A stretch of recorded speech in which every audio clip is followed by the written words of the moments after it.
ng bayan, maasahan anumang panahon.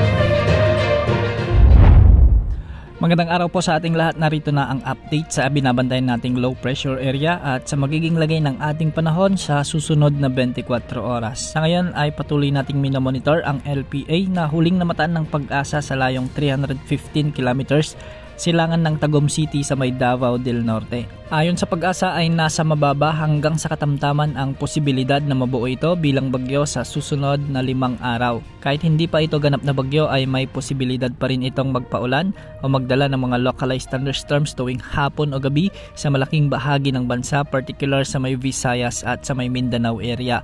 Dahil ito ay posibleng tumbukin ang sentro ng LPA ang mga nasabing lugar na ito sa mga susunod na araw. Pagsapit ng weekend, maging handa sa banta ng landslides at pagbaha sa mga potensyal na lugar na posibleng dadaanan ng LPA na ito. Sa kasalukuyan nga ay makikita natin sa ating satellite animations na ang buong Visayas sa may Caraga region at Davao region ay makakaranas ng maulap na kalangitan na may mga kalat-kalat na pagulan at thunderstorms at ito ay dulot na ng LPA o low pressure area. Hindi inaalis ang banta o posibilidad ng mga biglang pagbaha o pagguho ng lupa lalo na kung may mga katamtaman hanggang sa kung minsan ay malalakas na pag-ulan.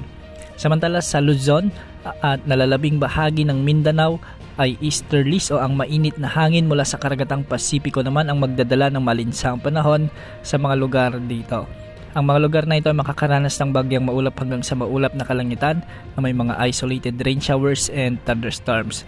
Hindi rin inaalis ang posibilidad o banta ng mga flash floods o landslide lalo na kung may mga umiiral na severe thunderstorms. Para naman sa lagay ng mga pag-alon sa ating karagatan, ang Southern Luzon, Visayas at Mindanao ay posibleng umabot ang mga pag-alon sa mga karagatan dito hanggang 2.5 meters at sa nalalabing baybayin ng bansa ay posibleng umabot ang mga pag-alon hanggang 2.1 meters.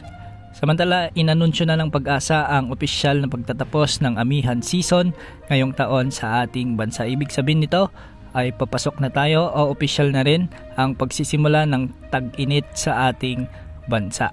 Base naman sa latest tropical cyclone threat potential forecast ng Pag-asa ay posibleng may mamuong sama ng panahon ulit sa mga susunod na araw at posible itong dumaan sa bahagi ng Visayas at Mimaropa area at ito yung binabantay nating LPA ngayon.